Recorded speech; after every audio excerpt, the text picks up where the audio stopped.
আমরা বাগানের ভিতরে ঢুকলাম, চা বাগান বলে এটা গার্ডেন। হ্যাঁ ক্যামেরা হাইড না ভাই, এনো একটা ছবি না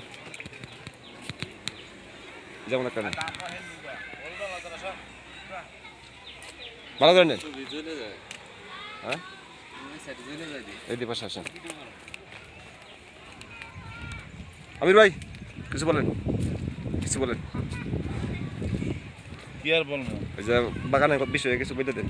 হ্যাঁ এই যে আমির ভাই আইসি, এই যে এই দৃশ্যটা দেখার লাগে, খুব সুন্দর একটা দৃশ্য দেখেন। 2 দিন ছুটি কাটার পরে আসলাম।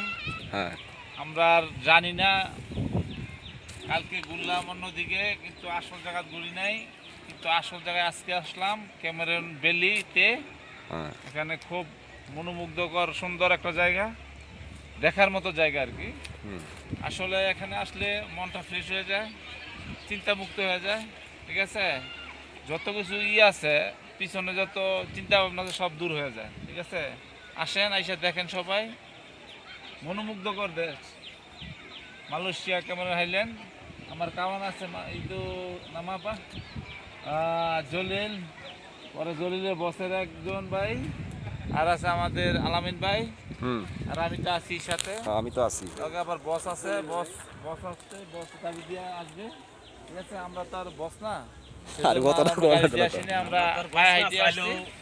উড়ান ভাই, উড়ান ওখান তো উড়ান, খুব সুন্দর জায়গা, উড়া দেন। সত্যি কথা খুব সুন্দর জায়গা।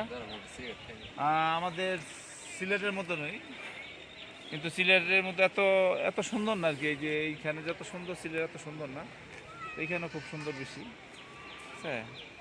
তো ধন্যবাদ সবাইকে, আলামিন ভাইকেও ধন্যবাদ।